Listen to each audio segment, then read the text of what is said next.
guys, pag-usapan lang natin ang breaking news. Ayon kasi sa balibalita, finish na Daniel Padilla at Catherine Bernardo anda sakaling pahihirapan sa bagong movie. Na alam niyo naman siguro, yung pinaka-last na movie ng Katniel, nahirapan umano si Daniel Padilla.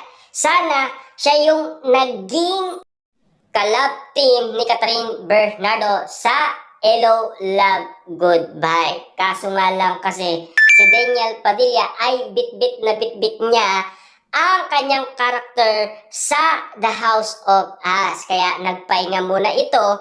Kaya binigay kay Alden Richard ang karakter sana ni Daniel Padilla.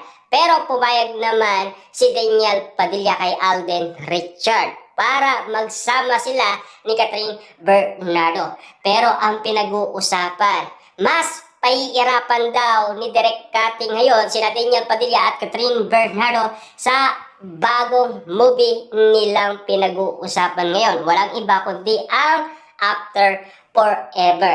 Na alam nyo naman siguro, tuloy na ayon sa balita ang patungkol umano sa After Forever na ididirect ni Direk Cathy ang dalawa, sina Daniel Padilla at Catherine Bernardo. At least, malinaw na sa atin.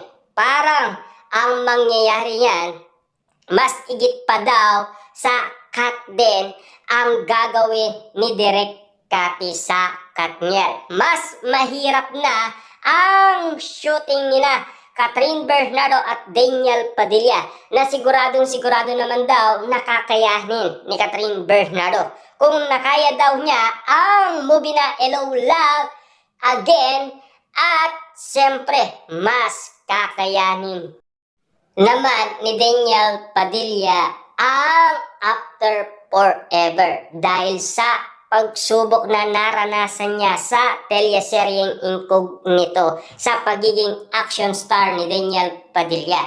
Kitang-kita kasi sa lahat ng mga ginawa umano ni Catherine Bernardo at Daniel Padilla sa kanilang solo era project, mas naging professional pa sila at mas gumagaling pa sila at nakikita daw yan ni Direk Cathy. Kaya nga naman kasi proud na proud si Direk Cathy sa dalawa sa nararating umano ni Catherine Bernardo at Daniel Padilla. Kaya nga naman kasi mas pahihirapan niya daw sina Daniel Padilla at Catherine Bernardo. Ano kaya ang mangyayari sa dalawa?